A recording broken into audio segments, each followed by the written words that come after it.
Today is a Tuesday, October 10, 2023. Chechen leader offers support to Palestine, ready to share his authority.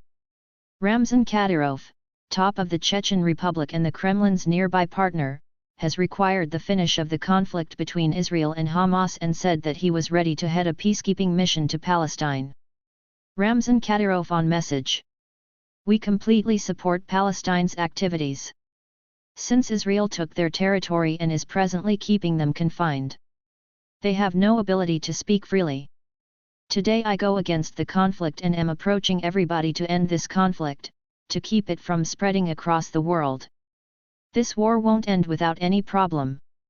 Kadyrov affirmed that a Hamas rocket fell close to a mosque he raised to pay tribute to his dad in an Israeli settlement not a long way from Jerusalem, harming it. He requested that the two sides shun assaults on the mosque. White House to think about consolidating help to Ukraine and Israel into one bundle. The White House is thinking about joining subsidizing for Ukraine and Israel into one solicitation to Congress, trusting that this will build the possibilities of endorsement of help to Kyiv. The Washington Post, referring to sources, as revealed by European Pravda. As per two senior U.S. official organization authorities, who talked about the state of secrecy, an ultimate choice on joining the solicitations has not yet been made. One authority said such a move could check out in light of the fact that it sticks the extreme right, which firmly goes against expanded help to Ukraine yet upholds help to Israel. Top Joe Biden administration authorities have told House and Senate leaders and keyboard individuals that the White House will before long request that Congress endorse extra military guide to Israel after Palestinian aggressors from Hamas entered the country on October 7.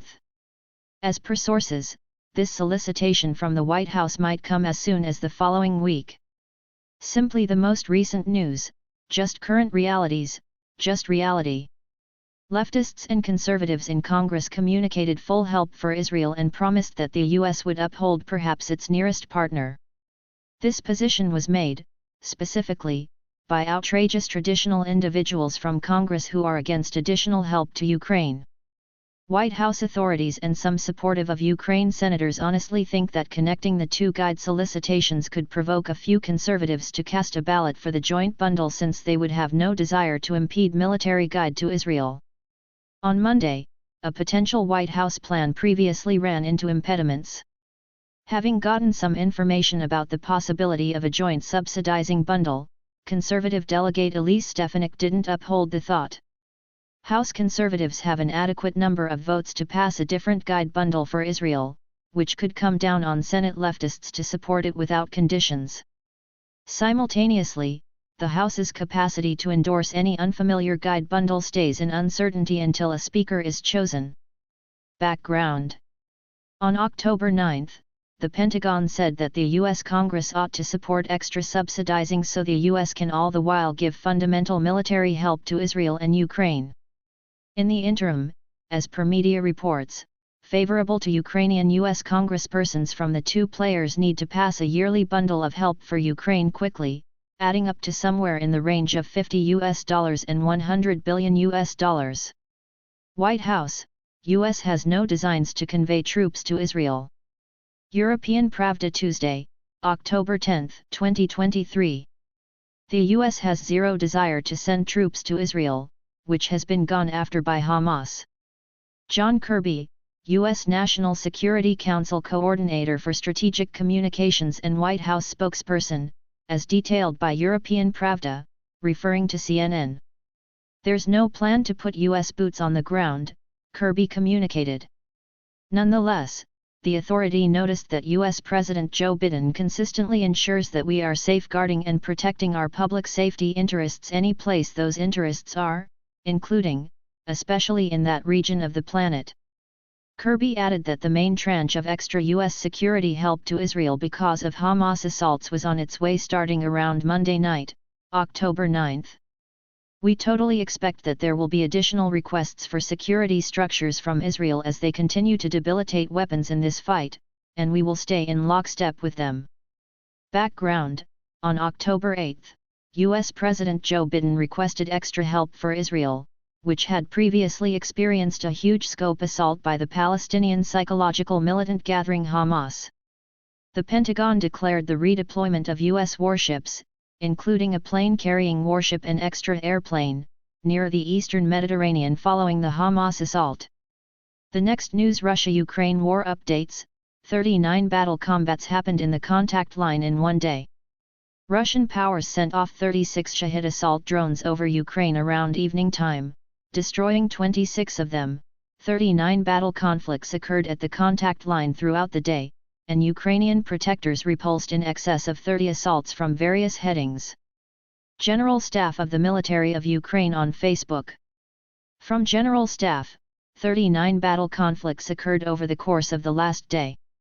Altogether, the foe sent off 1 rocket and 63 air strikes, terminated multiple times from MLRSs both in the places of our soldiers and non-military personnel focuses of our state. Confidential private structures and other regular citizen framework offices were obliterated and harmed.